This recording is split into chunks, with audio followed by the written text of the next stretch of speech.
Good morning, all of you. Welcome back to Dr. Shaheen classes. I'm Dr. Surya Shaheen, and today I will guide you what to study and what not for your examination. Your examination is at hand. UGC NET examination, June 2026. अब आपके exam का time यानी घंटे बहुत कम है और इस situation में आपको लगता है कि अब क्या क्या पढ़े, क्या नहीं पढ़े, क्या छोड़े।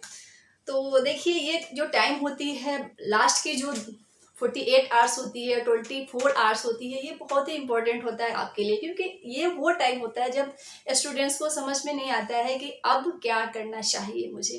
मुझे पढ़ाई स्टॉप अब कर देना चाहिए या कुछ नई चीज़ को पढ़ना चाहिए या रिवीजन करना चाहिए या कितने घंटे मुझे पढ़ने चाहिए। ठीक है, तो देखिए, सबसे पहले तो अब आपको क्या है कि न्यू थिंग्स को आपको नहीं पढ़ने है। कोई भी न्यू टॉपिक अब पढ़ना आपको बंद कर देना है। ठीक है, क्योंकि अब आपके एग्जाम में कुछ आवर्स ही बचे हैं। ठीक है, तो न्यू टॉपिक्स जब आप पढ़ेंगे तो क्या होता है कि आपका माइंड न्यू टॉपिक्स में एंगेज होगा। ठीक है, और जब न्यू टॉपिक्स में एंगेज होगा आपका माइंड, तो जो पुराने टॉपिक्स होते हैं उसमें कुछ इंपॉर्टेंट डेट्स होते हैं, कुछ इंपॉर्टेंट पॉइंट्स होते हैं, वो आप थोड़ी सी उसमें भूलने भी लगते हैं। तो इसलिए आपको क्या करना है, अब जो कुछ भी आपने पहले पढ़ा है बस उसी को रिवाइज करना है। लेकिन अब हमारे पास इतना भी टाइम नहीं है कि आप टोटल हर पॉइंट्स को, हर टॉपिक्स को आप रिवाइज करेंगे। ठीक है, तो इसके लिए 1 मंथ पहले से आपको रिवाइज करना होता है, 2 मंथ्स पहले से। लेकिन इस शॉर्ट पीरियड में आप उन चीज़ों को फोकस कर सकते हैं, रिवाइज कर सकते हैं जिसमें आपको लग रहा है कि आप कहीं ना कहीं अटक रहे हैं, फंस रहे हैं, या आप उन चीज़ों को भूल जाते हैं। बस उन चीज़ों को ही आपको रिवाइज करना है। ठीक है, so the first thing is that you have to now stop your study. Stop your study it doesn't mean that you will stop, यानी कि आपको न्यू थिंग्स को नहीं पढ़ना है, नंबर 1। दूसरी जो चीज़ है वो आपको अब रिवाइज करना है बस। लेकिन रिवाइज में वो चीज़ों को रिवाइज करना है जो कि आप भूल जाते हैं। ठीक है, अब हम बताते हैं आपको कि क्या क्या अगर आपने प्रिपरेशन किया है और नहीं किया है तो कर लीजिए, ताकि आपका एग्ज़ाम आसानी से क्वालिफाई हो जाए। ठीक है, तो मैं आपको यूनिट बाय बताती हूँ। ठीक है, तो जैसे हम ब्रिटिश लिटरेचर की बात करते हैं, तो ब्रिटिश लिटरेचर में आपको कौन कौन से राइटर को देख के जाना है। तो देखिए, ब्रिटिश राइटर में आपको सबसे पहले जो देखना है वह आपको शेक्सपियर को देख के जाना है। क्यों? Because every time Shakespeare is asked in your examination, है ना। चाहे आपका मैच द फॉलोइंग हो, असर्शन रीजन हो, या इनकी बुक का क्रोनोलॉजिकल ऑर्डर हो, वो कुछ ना कुछ आपको ऐसा दे देते हैं, या किसी भी इसके ड्रामा के कोई भी डायलॉग्स आ जाते हैं, या कई बार कुछ सोनेट्स से भी क्वेश्चन आ जाते हैं। तो आपको शेक्सपियर के कुछ जो इम्पोर्टेंट सोनेट्स हैं या इनकी जो ड्रामा है उनको पढ़ के ही आपको जाना है। ठीक है, और उनकी जो पब्लिकेशन डेट है वो भी आपको देखना है। और खास करके इनके जो 4 इम्पोर्टेंट कॉमेडीज हैं और 4 इम्पोर्टेंट ट्रेजेडीज हैं, Macbeth, Hamlet, Othello, King Lear, इसको तो आपको पढ़ के ही जाना है मस्ट। ठीक है, तो ये है। उसके बाद आपको जो है इम्पोर्टेंट यहाँ से आता है वह है ब्रिटिश लिटरेचर में क्रिस्टोफर मार्लो। क्रिस्टोफर मार्लो तो आपको मस्ट रीड है। वैसे चौसर तो आपको 14th सेंचुरी में पढ़ना ही पढ़ना है। जॉफरी चौसर 14th सेंचुरी में, यहाँ से आपको क्वेश्चन कुछ ना कुछ आ ही जाता है। जॉफरी चौसर या कुछ भी वर्क से या क्रोनोलॉजिकल ऑर्डर में या कोई भी बुक के इनकी पब्लिकेशन से क्वेश्चन आ जाते हैं। मोस्ट प्रोबेबली जो इनके वर्क से आते हैं वो है कैंटरबरी टेल्स। ठीक है, उनके कैरेक्टर्स के, उनके डायलॉग्स, कितने स्टोरीज हैं और उसमें कितने स्टोरीज ऑन द वे या ऑन द रिटर्निंग में जो कैरेक्टर्स हैं वो नरेट करते हैं, ये पूछे जाते हैं यूजुअली आपको। तो इन चीज़ों को देखना है। इसके अलावा आपको बहुत सारे यहाँ पर आपको राइटर्स हैं, जैसे देखा जाए तो जॉन वेबस्टर आपको पढ़ना होता है यहाँ पर। फिर आपको यहाँ पर हम देखते हैं जॉन वेबस्टर आपको पढ़ना होता है, वेबस्टर। ओके, फीमेल राइटर्स की हम बात करें तो आपको मोस्ट इम्पोर्टेंट जेन ऑस्टिन आपको पढ़ के जाना है। जेन ऑस्टिन आपको मस्ट रीड पढ़ना है, क्योंकि जेन ऑस्टिन से आपको क्रोनोलॉजिकल ऑर्डर में कई बार क्वेश्चन आ चुके हैं। ठीक है, या फिर इनके जो कुछ इम्पोर्टेंट बुक्स हैं उनके पब्लिकेशन से भी क्रोनोलॉजिकल वे में आ चुके हैं। कई बार डायलॉग्स भी आते हैं। ठीक है, इनकी जो प्राइड एंड प्रेजुडिस है, मैसफील्ड पार्क है, और इम्मा है, ये सबसे क्वेश्चन पूछे जा चुके हैं, ठीक है। और भी है राइटर्स काफ़ी इम्पोर्टेंट जो मैं आपको बता रही हूँ यहाँ पर। उसके बाद आपको जो देखना है राइटर, यहाँ पर 3 ब्रॉन्ट सिस्टर्स भी देखना है।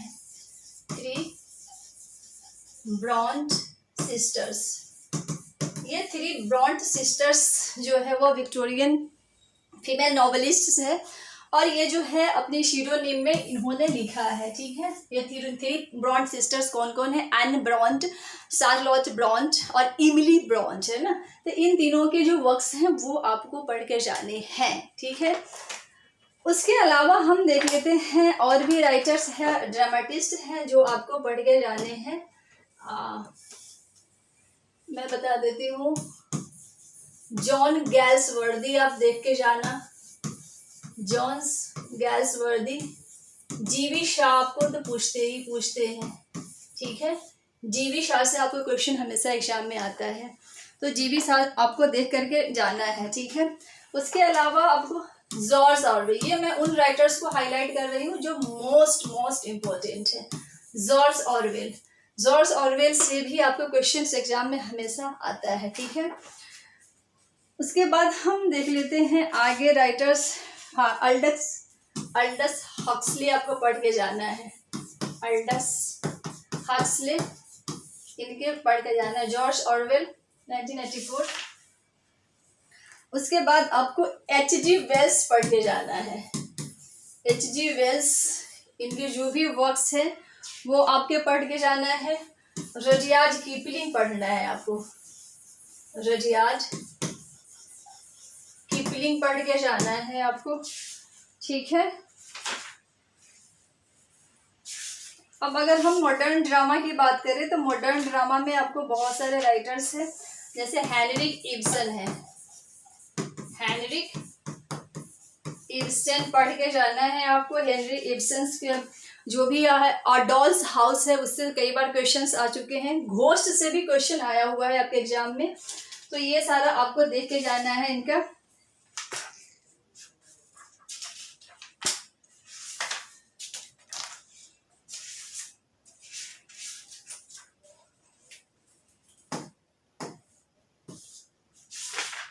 तो ये है एज अ पोएट्स की हम बात करें तो एज ए पोएट्स आपको WBS पे देख, शेक्सपियर के सोनेट से भी क्वेश्चन आते हैं, आपको शेक्सपियर देना है। T.S. Eliot as a poet भी है, वैसे T.S. Eliot as a theorist भी क्वेश्चन आता है, T.S. इलियट भी आपको पढ़ के जाना है, ठीक है। टॉम गन पढ़ के जाना है आपको, टॉम गन, टॉम गन पढ़ के जाना है आपको। स्टीफन स्पेंडर, स्टीफन स्पेंडर, ये पढ़ के आपको जाना है, ठीक है।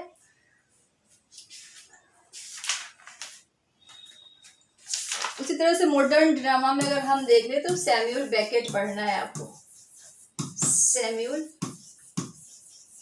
बेकेट पढ़ना है, Samuel Beckett. Waiting for Godot से कई बार क्वेश्चन पूछा गया है, जो पब्लिकेशन है 1956। एंड गेम से भी पूछा गया है, ठीक है। बर्टोल्ट ब्रेच से भी क्वेश्चन आपको एग्जाम में आ चुके हैं। हैरोल्ड पिंटर, हैरोल्ड पिंटर से आपको एग्जाम में क्वेश्चन आ चुके हैं, आते हमेशा ही आते रहते हैं आपको, ठीक है। फिर एज अर्नेस्ट हेमिंगवे, हेमिंगवे के अगर हम देखें तो हेमिंगवे से हमेशा ही क्वेश्चन आता है एग्जाम में, ठीक है। तो हेमिंगवे जो है वो एज ए नॉवलिस्ट भी है और शॉर्ट स्टोरी राइटर भी है, तो ये आपको पढ़ के तो जाना ही है। हरमन मेलविले पढ़ के जाना है, मेलविल भी पढ़ के जाना है। फिर आपको यूजीन ओ नील पढ़ के जाना है, यूजीन ओ नील पढ़ के जाना है आपको।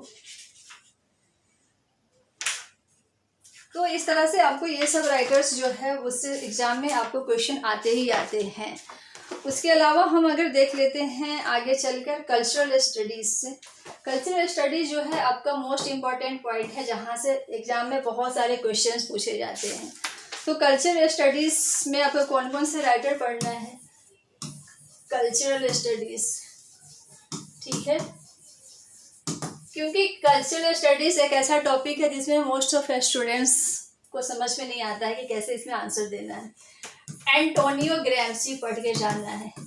एंटोनियो ग्रैम्सी का जो थियरी है, मैं आपको ऑलरेडी यूट्यूब चैनल पे, मैं अपने चैनल पे इसका वीडियो बना चुकी हूँ। एंटोनियो ग्रैम्सी की इसकी जो थियरीज़ है वो सारा थियरीज़ आप चाहे तो जाकर देख सकते हैं, ठीक है। इनकी जो है थियरी है हेगेमनी, पावर, ये सब मैं डील कर चुकी हूँ। रेमंड विलियम्स आपको पढ़ के जाना है, रेमंड विलियम्स भी पढ़ के जाना है, और प्लस में स्टुअर्ट हॉल पढ़ के जाना है, स्टुअर्ट हॉल ये भी पढ़ के आपको जाना है। टैरी इगल्टन से तो क्वेश्चन आते ही आते हैं, ठीक है, टैरी इगल्टन से क्वेश्चन आते ही आते हैं। फिर अब आपको ये सब मैं अपने बुक में भी कवर कर चुकी हूँ। ये मेरी जो बुक है इसमें सब कुछ आपको डिटेल में मिल जाएगा देखने को, पढ़ने को। इस बुक में अगर आपको जो भी चाहिए, आपको कल्चरल स्टडीज़, लिटरेरी थियरी, सब कुछ आपको इसमें मिल जाएगा, ठीक है। फिर आपको वर्जीनिया वुल्फ भी पढ़ना है।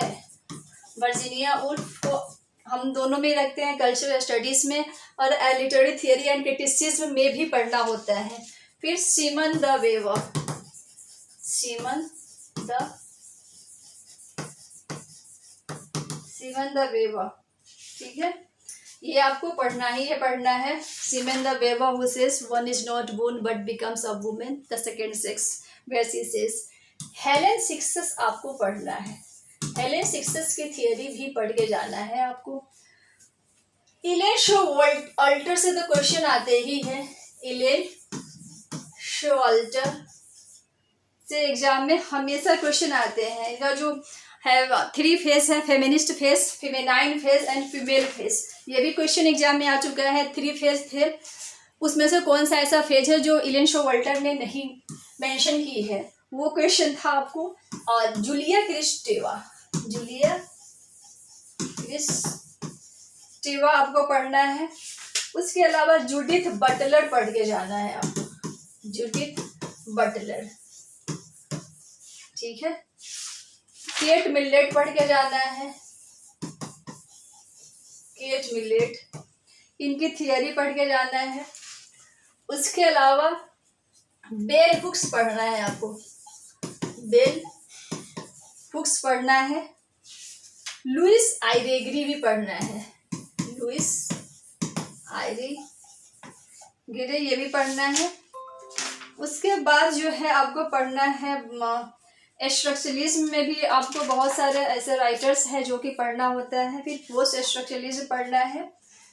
अब मैं इसको इरेज कर देती हूँ, ठीक है। ये सब आपको पढ़ना है कल्चरल स्टडीज में। Antonio Gramsci, Raymond Williams, Stuart Hall, Terry Eagleton, Virginia Woolf, Simone de Beauvoir, ये सब पढ़ना है। अब आप सोचेंगे कि ये सब इतनी जल्दी कहाँ से मिलेगा, क्या होगा, कहाँ से पढ़ेंगे, तो आप बहुत सारे सोर्सेज हैं जहाँ से आप पढ़ सकते हैं। इवन हमारी बुक में भी जो है यूजीसी नेट का, इसमें भी आपको सब मिल जाएगा, ठीक है। इसमें सारे देख रहे हैं, यहाँ पर पोस्ट स्ट्रक्चरलिज्म है, स्ट्रक्चरलिज्म है, रशियन फॉर्मलिज्म है, स्ट्रक्चरलिज्म है, सारे राइटर्स यहाँ पे कवर किया हुआ है हमारे बुक में भी। यहाँ देख लीजिए, वर्जीनिया वुल्फ है, मैरी वॉलस्टोनक्राफ्ट, ये सारे आपको इसमें मिल जाएगा, ठीक है।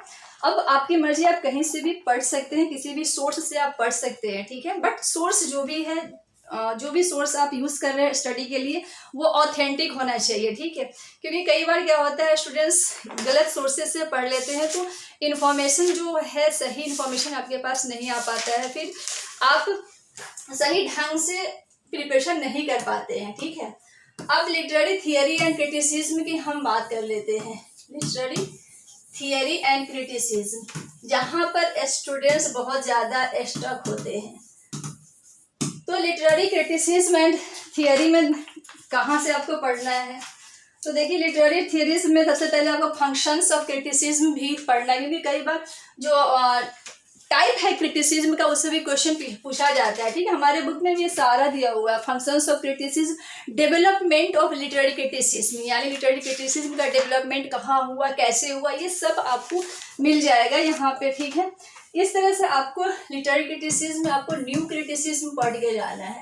New criticism to just a work of art as it is, ठीक है, जो न्यू क्रिटिसिज्म कहते हैं। न्यू क्रिटिसिज्म में जो भी थियरी है वो पढ़ने हैं। इंटेंशनल फैलेसी आपको पढ़ना है, अफेक्टिव फैलेसी पढ़ना है, रीडर रिस्पॉन्स थियरी पढ़ना है, फिर फॉर्म्स ऑफ क्रिटिसिज्म भी पढ़ना है, ठीक है।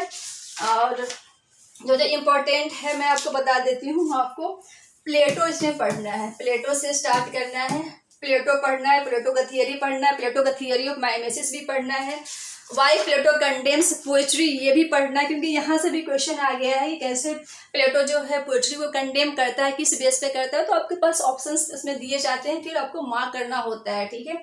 आपको अरिस्टोटल भी पढ़ के जाना है, अरिस्टोटल भी पढ़ के जाना है, अरिस्टोटल के थियरी पढ़ के जाना है, अरिस्टोटल का थियरी ऑफ ट्रेजेडी भी पढ़ना है, जो भी है हमेशिया कैथारसिस और जो भी कंसेप्ट्स ऑफ कॉमेडी ये सब पढ़ के जाना है। हॉरेस आपको पढ़ना है, हॉरेस से बहुत बार क्वेश्चन आते हैं, हॉरेस के थियरी ऑफ पोएट्री में और हॉरेस के थियरी ऑन ड्रामा पे। फिलिप सिडनी भी पढ़ना है आपको, ठीक है। ये सब ऐसा टॉपिक है, ऐसे राइटर्स है लिटरेरी क्रिटिसिज्म जिसको आप छोड़कर एग्जाम देने जाते हैं तो आपका एग्जाम कभी क्वालिफाई होगा ही नहीं, क्योंकि ये सब ऐसे मेजर पॉइंट है, क्वेश्चन यहीं से ज़्यादा बनता है। अमेरिकन राइटर से बहुत कम क्वेश्चन आते हैं, 2-4, अफ्रीकन से 2-4, इंडियन से कई बार पूछ देते हैं 8 से 10 क्वेश्चन, कई बार 2-3 ही आता है, ठीक है। दलित लिटरेचर से कई बार 2-4 क्वेश्चन आ जाते हैं, लेकिन ये सब ऐसा पॉइंट है जो कि आपको पढ़ना ही पढ़ना है, क्योंकि यहाँ से क्वेश्चंस बनते ही बनते हैं। सैमुअल जॉनसन आपको पढ़ना है, सैमुअल जॉनसन, डॉक्टर जॉनसन जिसको हम कहते हैं उसको पढ़ना है। विलियम वर्ड्सवर्थ आपको पढ़ना है, William Wordsworth as a critic है। वो तो रोमांटिक पीरियड में जब आप पोएट्स पढ़ते हैं तो सारे पोएट्स पढ़ने ही है, कॉलरिज, शेली, वर्ड्सवर्थ और जो भी है जॉन कीट्स, लॉर्ड बायरन, ये सब पढ़ना है। लेकिन William Wordsworth as a theorist भी आपको पढ़ना है, जिसके बाद थियरी ऑफ पोएटिक डिक्शन भी पढ़ना है, वर्ड्सवर्थ थियरी ऑफ पोएट्री आपको पढ़ के जाना है, कॉलरिज एज अ थियरिस्ट भी पढ़ना है आपको, इसकी प्राइमरी एंड सेकेंडरी इमेजिनेशन को भी पढ़ना है। मैथ्यू आर्नोल्ड पढ़ के जाना है आपको, मैथ्यू आर्नोल्ड ये आप छोड़ नहीं सकते, इसके theory of poetry and touchstone method of criticism पढ़ के जाना है। टी.एस. इलियट भी आपको पढ़ना है, you have to study TS. Eliot's theory of criticism and poetry and Eliot's impersonal theory of poetry भी पढ़ के जाना है आपको, ठीक है। फिर हम न्यू क्रिटिसिज्म की बात करते हैं, जितना भी न्यू क्रिटिक्स है वो तो आपको पढ़ना ही है, जैसे आई.ए. रिचर्ड्स है, F.R. लीविस है, और भी जितने हैं वो सब आपको पढ़ना है, विलियम एम्सन है, क्लिंट ब्रूक्स है, ये सब आपको पढ़ना है, ठीक है। क्लिंट ब्रूक्स भी पढ़ के जाना है आपको, विलियम एम्सन भी पढ़ना है, एलन टेट पढ़ के जाना है आपको, आर.पी. ब्लैकमोर पढ़ के जाना है, जॉन क्रू रैंसम भी पढ़ के जाना है, और शिकागो स्कूल ऑफ क्रिटिसिज्म भी पढ़ के जाना है, ठीक है। उसके अलावा आपको लिटरेरी टर्म्स भी पढ़ के जाना है। लिटरेरी टर्म्स में जितने भी लिटरेरी टर्म्स है आपको सब पता होना चाहिए। कई बार आपको एग्जाम में क्वेश्चन पूछते हैं, कोई भी क्वेश्चन दे दिए जाते हैं, उसमें कौन सा लिटरेरी टर्म यूज किया गया, that you have to mark the correct option, okay. So यहाँ पर आपको लिटरेरी टर्म्स अगर नहीं है आपके पास, अगर सारी लिटरेरी टर्म्स एक जगह पे चाहिए तो हमारे बुक में भी आपको मिल जाएगी। देखिए यहाँ लिटरेरी टर्म्स इन डिटेल, यहाँ पर एक मतलब पूरा क्रोनोलॉजिकल वे में आपको दिया हुआ है। देखिए जैसे अलिटरेशन, एसोनेंस, फिर एम्बिग्विटी, जो भी है सारा आपको इसमें मिल जाएगा। ट्रांसफर्ड, एपिथेट, कैसमस, कॉन्सीट, सिजूरा, हाइपरबोली, मायोसिस, ये जितने भी है और जो भी लिटरेरी थियरी है वो सब आपको इसमें मिल जाएगा। और चाहे तो आप कहीं से भी पढ़ सकते हैं, इट्स नॉट कि हाँ आपको यही पढ़ना है, ऐसा कुछ नहीं है। आपको जो भी सही लगता है वहाँ से पढ़िए। और ये सब को आपको कवर करके जाना है लिटरेरी थियरी और क्रिटिसिज्म में। उसके अलावा जो भी है स्ट्रक्चरलिज्म है, पोस्ट स्ट्रक्चरलिज्म है, डीकंस्ट्रक्शन है, न्यू क्रिटिसिज्म है, शिकागो स्कूल ऑफ क्रिटिसिज्म, ये सब आपको कवर करके जाना है। ठीक है, इन सब के अलावा आपको सबसे जो इम्पोर्टेंट थिंग है कि एग्जाम के टाइम में सब कुछ को एक जगह पे रखना आसान काम नहीं होता है। जब आप सेंटर पर जाते हैं, जब आपके पास क्वेश्चन पेपर होता है आपको जब मार्क करने के लिए, तो आपको वहाँ पर बहुत सारे कन्फ्यूजन्स होते हैं। तो वहाँ पर आपको कंसंट्रेशन रखना है, पेशेंस रखना है। आई मीन ये नहीं कि मुझे ये नहीं आ रहा है, वो नहीं आ रहा है। आप करेक्ट जो है क्वेश्चन का आंसर वो पहले बनेंगे। मतलब जो भी क्वेश्चंस आपको आ रहा है पहले उन क्वेश्चंस को बनाइए। जो क्वेश्चंस में आपको कंफ्यूजन है उस क्वेश्चन को छोड़ दीजिए, उसको आप बाद में बनाइएगा। इससे क्या होगा कि आपका मार्क्स अच्छा से अच्छा आ पाएगा। वरना आपको लगता है कि जो आ रहा है वो भी, जो नहीं आ रहा है सबको एक ही बार करके चलते हैं, तो ये सारा हौस पौस हो जाता है। ठीक है, तो थोड़ा सा रिलैक्स्ड होकर रहें, और गर्मी के टाइम है वाटर बॉटल कैरी करें, पानी पीते रहें। और जो भी क्वेश्चंस आपको आ रहे हैं, जो नहीं भी आ रहे हैं, तो आपको घबराने की ज़रूरत नहीं है। आप अपना पेशेंस रख करके कॉन्फिडेंस के साथ पेपर दीजिए। बाकी आपका best of luck. Okay, thank you.